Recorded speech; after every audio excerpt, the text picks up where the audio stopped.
All right, you should be getting a message here soon. It's setting up.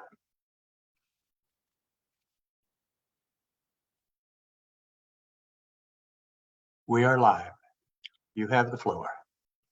Good morning, District 115. Welcome to another breathtaking edition of Wake Up with Toastmasters. Scott Transfer here, your Club Growth Director. Joining me this morning, Carol Wayman from Lambda Linguists. Good morning, Carol. How are you? I'm good, Scott. Thanks for having me. Welcome back from your trips. Yes, it's been a busy October, and now we're into November. So, got lots of great things happening within District 115. And Carol, I'm going to put you on the spot a little bit today. And I didn't tell her this in advance, but I'm going to put her on the spot a little bit today because I have never met you. And I'm betting there are other people in District 115 who maybe have never met you. So I'm going to, as we go through here, ask you about your experience in Toastmasters and what you've gained from it and what you hope to gain from it in the future and all that good stuff. Before we get going with that, big news on the chartering front, everybody. The Venetian is a go. We're going to, yay! It's only been 3 years in the making, folks. That the pandemic put us behind, but now we are no longer behind. And they are raring to go. In fact, Program Quality Director Ken Richardson has been working very, very diligently in the background while I was gone sipping rum in Jamaica.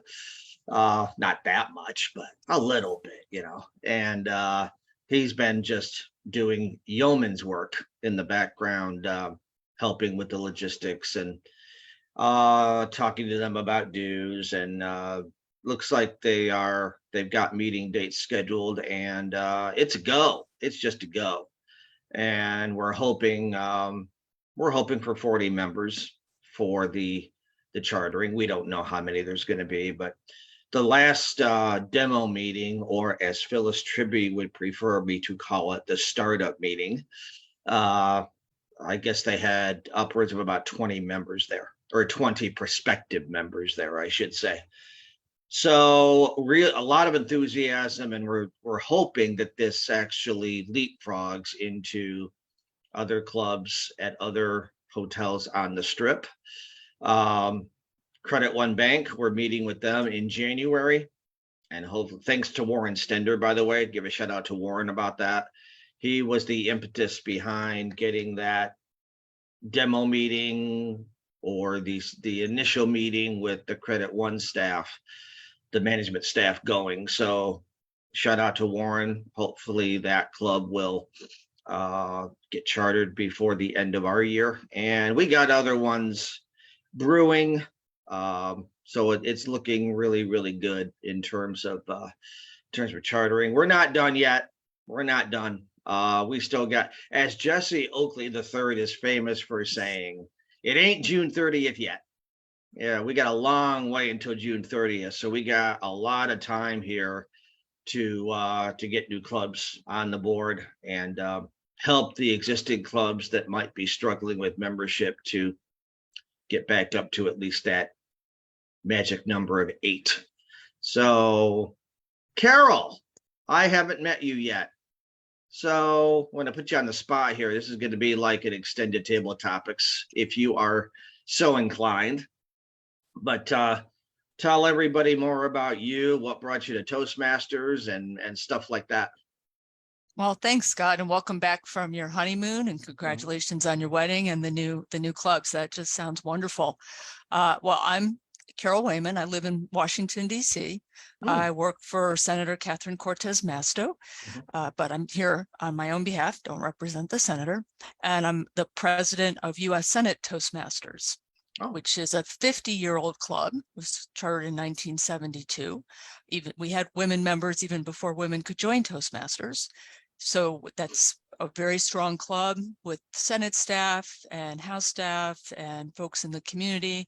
And actually, sometimes we've even had international members and former staff of senators or congressional leaders who have worked on the Hill, but then moved. And because we're all 100% online, a lot of folks just keep coming back because they enjoy our clubs. We meet Fridays, second and fourth Fridays, usually at noon Eastern time or 9 a.m. Pacific time. And then when COVID happened, the pandemic shut everything down and all these clubs went online. And I thought, I can visit Nevada clubs. And so I started visiting. I kept all the Nevada clubs. I have a list of them, and I tried to visit as many as I could online. And I found I really liked Lambda Linguists. It just was a wonderful club. It allowed me to talk about lots of different issues, and it was very welcoming. Sherry and Bill Parker are wonderful. Greg Moore is also a member, and he's fabulous. And so I was the president of that club last year. I actually didn't think all these clubs would stay online that long. Like I figured it would be, we'd have a pandemic. It would be like 6 to 9 months. Everything would change, get back to normal again. But as we know, a lot of clubs sort of stayed online or went hybrid. So I really enjoyed visiting clubs. It seemed a great way to get to know constituents. And I love hearing speeches about Nevada. So I was up in a club at Elko, Sunrise Toastmasters, and one of the speakers, he gave a whole speech on the Cowboy Poetry Festival in Elko in January and putting that together. And Greg always gives great speeches about Nevada. Yeah. Might interest you to know that one of the area directors in District 115 is an out-of-state member. He actually lives in Boston, and he really wanted area director and has been doing a fabulous job at it. But the hybrid nature now that we were forced into with the pandemic, but now some clubs have opted to remain that way. Others have opted to go in person. Others have opted to go hybrid, either join us online or join us in person, your choice. But it's made it a different environment now.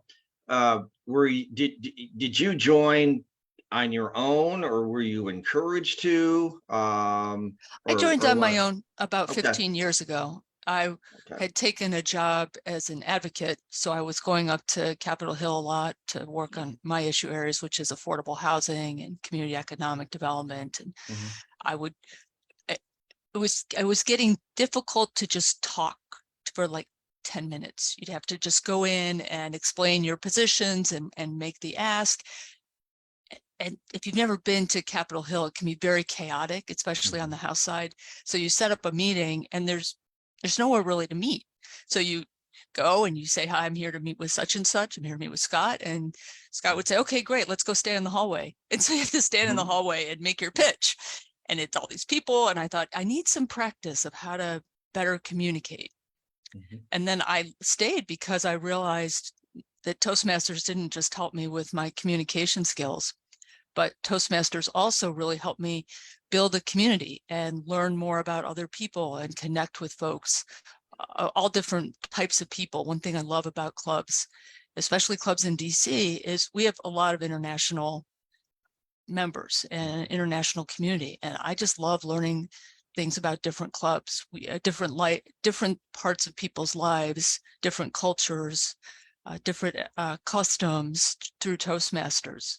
I was at Ken's club yesterday and they were talking about Dia de los Muertos and how that, and one of the members there is from the Philippines, and he was just talking about how sad, that was just a very sad day in the Philippines because you're remembering all the loved ones who have passed. Right. So you've been a member for 15 years. On and off. On and off. And I fall into that category as well. I actually looked it up on the Toastmasters website and I almost passed out when I realized when I first joined a club in Toastmasters. I might set a record for longest time between joining and getting my DTM. I'm not sure yet. But there might be other people who are still working on theirs. I don't have a DTM. You don't have a DTM either. Nope. So, okay. So it's not just me. All right. Very good. We're going to get that within the next 3 years. At least I am. And hopefully you too. So what have you, and there may be more than one, but what's been the biggest benefit to you? And you may have already mentioned it. What's been the biggest benefit to you of being a Toastmaster? And maybe one that you never thought you would experience that you have benefited in a way that you benefited. Specifically, meeting Nevadans was really wonderful. I mean, when you work for a senator, the people who come in, you know, they have an ask. In my case, I meet with the bankers and the housing groups. But through Toastmasters, I've just been able to meet all kinds of Nevadans, and I really enjoy that. And just getting to know things that are of interest to them or what they care about, that's been great. And the other thing I really respect about Toastmasters is because it's an international organization, anybody can join. It has just a lot of democratic norms that I really respect about people getting their 5 to 7 minutes to explain their views, what they care about, make their case. I like the competitions. I think that you give a speech and people vote. Maybe you win, maybe you don't, maybe you agree with the election, maybe you don't, but just with the judging, you know, that or the outcome. I mean, I just think these sorts of practices of having a organized way to get to know people very different from yourself is wonderful. And that's one thing that I really liked about Lambda Linguists, that I'm gay and I have a wife. And when I spoke at that club and talked about my life, it was accepting. It was welcoming, and some clubs are not as good at that.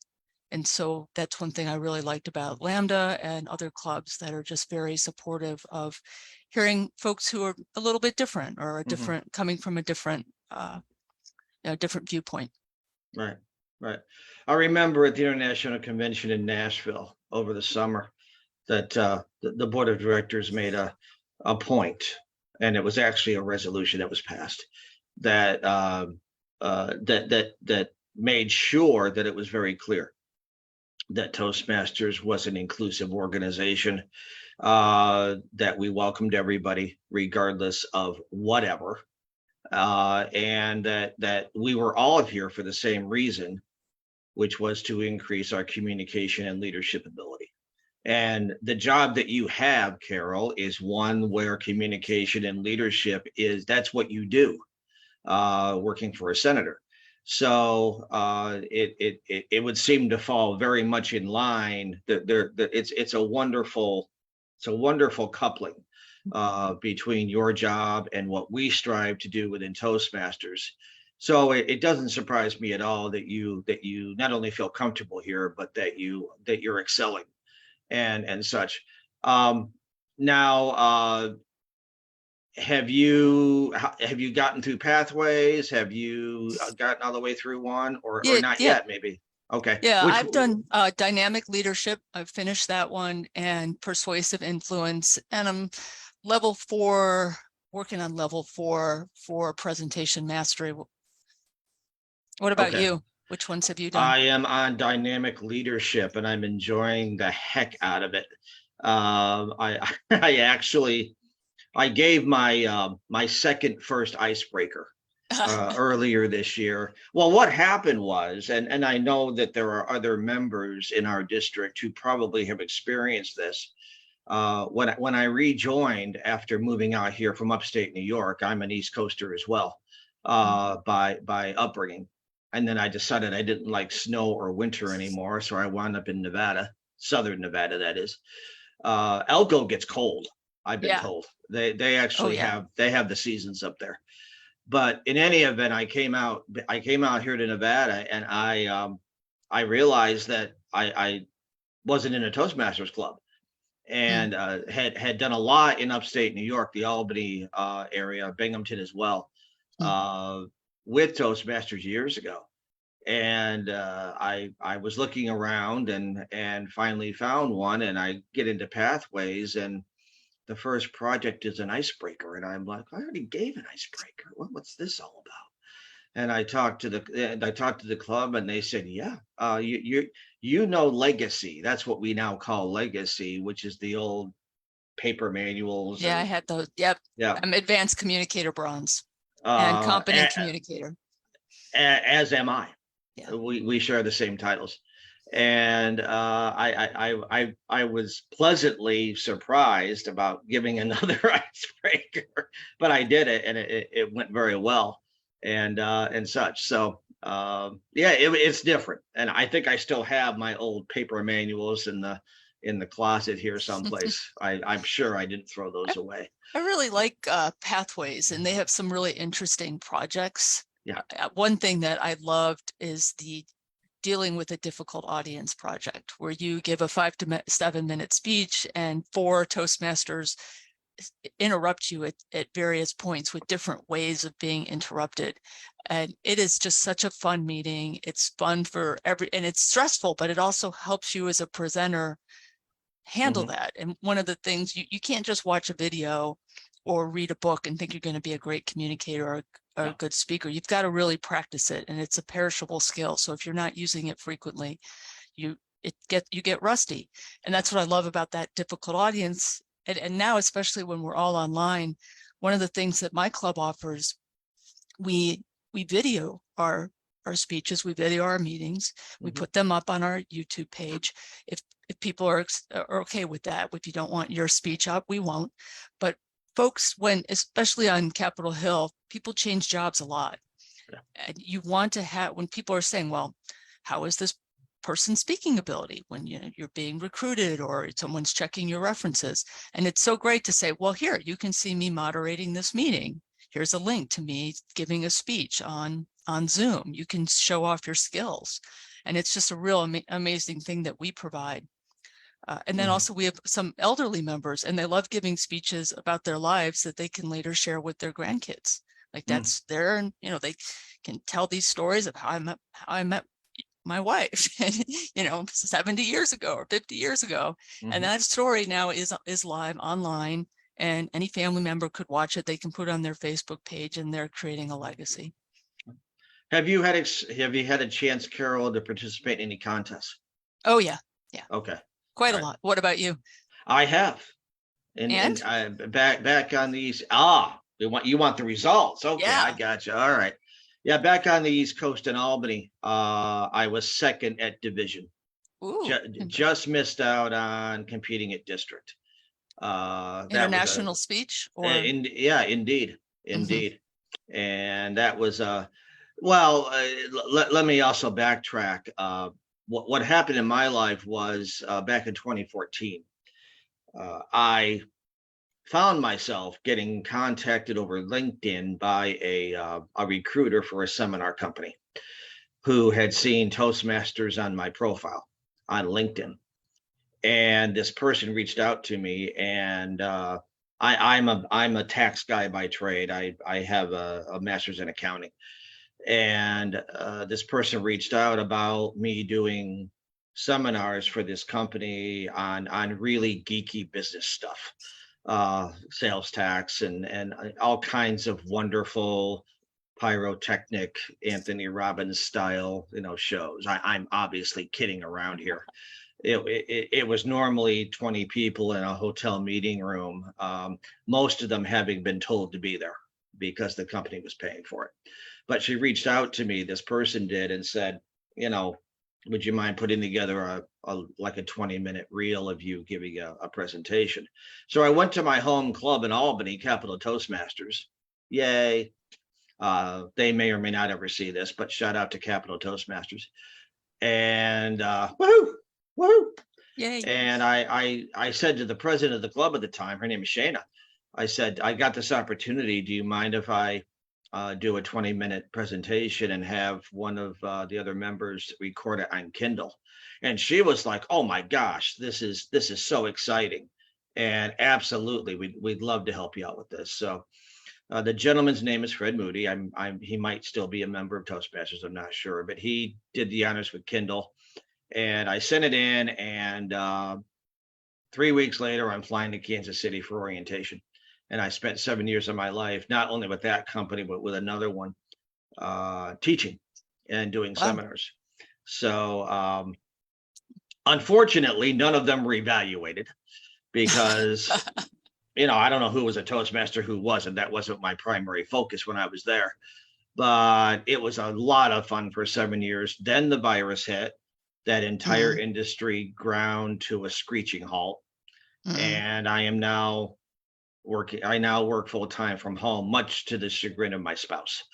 The agreement when we met 5 years ago was, all right, so you're on the road 5 days a week, so I'm doing what I'm doing here in Vegas, and you're off wherever you are. Then all of a sudden I'm home full time, and she looks at me one day and she goes, this wasn't the agreement. And I said, honey, you got to get used to it. It is what it is. And we did, so it's all good. But yeah, it's been very, very interesting journey for me as well. So Carol, what is your proudest accomplishment so far, having been a Toastmaster for 15 years? If you can narrow it down to one. I think both of the clubs that I'm a member of now have struggled. When I joined, they were pretty small. So building them up, Senate Toastmasters, when I joined, had 4 members. It was a dying club.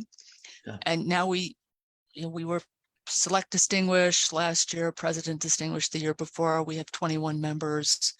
So I'm just really, and Lambda, that's still a small club. I think we have 8 members, but we'd love to add more. So I think just really helping build clubs and being a reliable contributor to clubs. So where do you think your Toastmasters journey is going to take you in the future? Do you have any ideas? It's so interesting. I talked to these folks who got into Toastmasters and then get jobs, giving speeches. We invited Samantha Smith, who gave a tremendous speech at the International Speech Contest 2020. I can't remember it's all blurred. But her speech was just really powerful about being a police officer and responding to a suicide of a gay man. And it was just such a powerful story and a powerful speech. And she didn't win. She got to international, but she's just a semifinalist. But then we invited her to talk to Lambda and to US Senate and videotape those and put those online. And she's now a speaker. She's out talking to college students and police forces, and she's a paid speaker. And you became a paid speaker. I don't see that as my route, but I do. I just kind of enjoy supporting clubs. I'm in the Tall Tales contest for the first time. I've been in international speech contests. I took 3rd place in the district in the evaluation contest.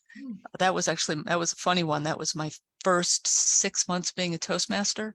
And I was my first club was a very strong club, Capital Toastmasters 1, which had almost 30 members. And I won the evaluation contest, not knowing what was going on. And then I won again at area, and then I won again at division. I'm like, I don't know how I keep winning these. I don't know what I'm doing. And then I remember at district, the speech, the test speaker, she was presenting about her miscarriage. It was a really emotional speech. And I thought, how am I going to evaluate this speech? Gosh, but I did. And I took 3rd, and I got the biggest trophy I've ever gotten. Toastmasters loves those big trophies. We do. We love trophies. We do.